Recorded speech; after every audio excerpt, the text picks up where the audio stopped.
नमस्कार शेतकरी मित्रांनो, आज आपण ढेमसं म्हणजे टिंड्याच्या शेतामध्ये उभे आहोत। या शेतामध्ये आज आपण डावणी आणि भुरी या दोन रोगाबद्दल माहिती घेण्याचा प्रयत्न करणार आहोत। शेतकरी मित्रांनो, पावडर मिल्ड्यू आणि डावणी मिल्ड्यू हा कसा येतो आणि कोणत्या वातावरणात येतो आणि कशामुळे येतो हे बऱ्याच शेतकऱ्यांना समजत नाही।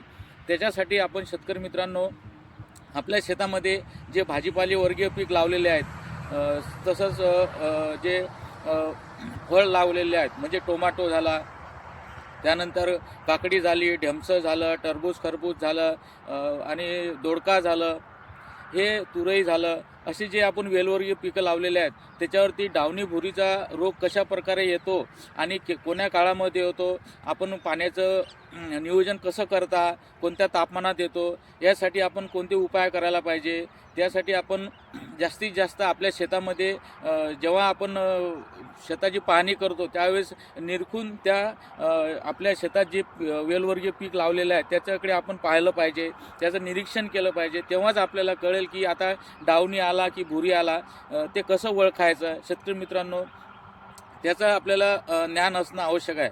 शेतकरी मित्रांनो, आज आपण या टिंड्याच्या शेतामध्ये आलेला जवळपास हे 1 महिन्याचं पीक झालेलं आहे शेतकरी मित्रांनो, आणि क्रॉप कव्हर 1-2 दिवसापूर्वी याची क्रॉप कव्हर काढलेली आहे। बऱ्याच ठिकाणी क्रॉप कव्हर तुम्हाला दिसेल।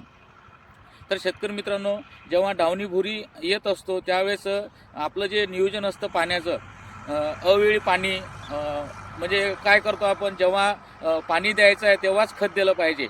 अति जास्त पाणी देऊन त्याच्यामुळे काय होईल, पाण्याचं जास्त दिल्यामुळे पाण्याचं असंतुलन तयार होईल आणि झाडाला जिथं गरज नसताना पाणी द्याल तिथं झाड सर्वाईव्ह होणार नाही।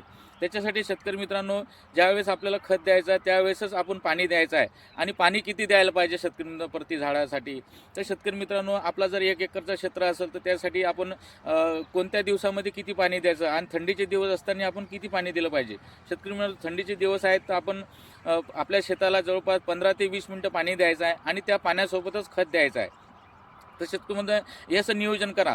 आता डावणी भुरी केव्हा येतो, तर शेतकरी मित्रांनो, वातावरणामध्ये जे तापमान आहे, जे 15 डिग्रीपासून तर 25 डिग्रीपर्यंत जर तापमान असलं आणि वातावरणामध्ये धुकं आणि दव जास्त प्रमाणात जर येत असेल तर त्यावेळेस असं समजा की आपल्या पिकाची आपल्याला काळजी करणं आवश्यक आहे। त्यासाठी शेतकरी मित्रांनो, त्यावेळेस आपण काय करायला पाहिजे, अशा वेळेस आपण आपल्या शेतामध्ये जे आपण पीक लावलेलं आहे वेलवर्गीय, त्याच्यावरती 0050चा स्प्रे घ्या किंवा 05234चा स्प्रे घ्या। याच्यामध्ये पोटॅशची आवश्यकता पिकाला जास्त असते, कारण की त्यावेळेस पिकाला वरतून फवारणीचा जर पोटॅश दिला आपण तर निश्चितच त्याचा परिणाम चांगला होईल आणि जे आपलं पीक लावलेलं आहे ते तिथं डावणीपासून थोडंसं त्याला ते सर्वाईव्ह करेल त्या खतामुळे। तर शेतकरी मित्रांनो, हे आपण उपाय करा आणि सल्फरचा स्प्रे घ्या एक, त्याच्यावरती जर तुम्हाला असं वाटत असेल तर सल्फर घ्या 30 ग्रॅम प्रतिपंपाला।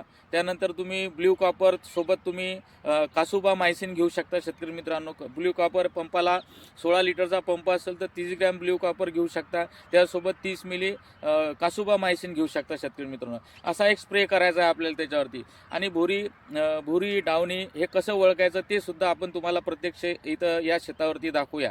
तर शेतकरी मित्रांनो, हे जे छोटे छोटे मी तुम्हाला बारकावे सांगितले आहेत हे निश्चित लक्षात ठेवा आणि येणाऱ्या काळामध्ये ह्याचं निरीक्षण करून याच्यावरती स्प्रे घ्या आणि 0050 किंवा 05234चा एक स्प्रे त्याच्यावरती घ्या शेतकरी मित्रांनो।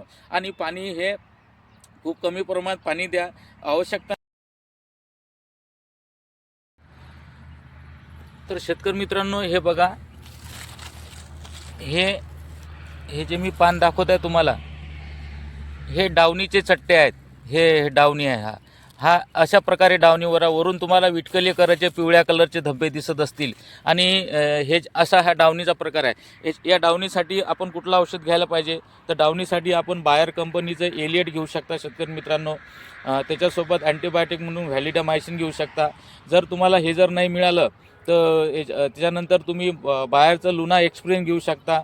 त्यानंतर BHF कंपनीचं झांप्रो घेऊ शकता, त्यानंतर मेरिऑन घेऊ शकता, ॲक्रेशिओ घेऊ शकता। अशा प्रकारचे टॉपचे बुरशीनाशक घेऊ शकता। त्यानंतर सिंजंटा कंपनीचा आमिस्टॉर टॉप घेऊ शकता।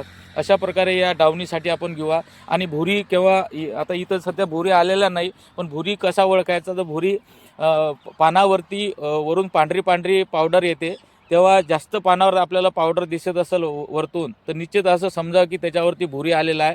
त्यासाठी सुद्धा अशा प्रकारचे औषधे घ्यायचे. पण जेव्हा रोग यायच्या अगोदरच तुम्ही फवारणीचं नियोजन करा. रोग आल्यानंतर जर आपण करत असेल तर तो थोडासा कंट्रोल करण्यास वेळ लागतो. तर त्या अनुषंगानं आपण रोग येण्याच्या थोडासा आपल्याला असर दिसत असेल तर तिथं आपण स्प्रेइंग घेतलं पाहिजे शेतकरी मित्रांनो. तर शेतकरी मित्रांनो, आपण जर नवीन असाल तर श्री बसवेश्वर शेती पॅटर्न या यूट्यूब चॅनलला लाईक करा, शेअर करा आणि सबस्क्राईब करा. आणि इंस्टाग्रामवर असाल तर इंस्टाग्रामला सुद्धा फॉलो करा शेतकरी मित्रांनो. फेसबुकला सुद्धा आपण लाईक करा, शेअर करा. धन्यवाद शेतकरी मित्रांनो.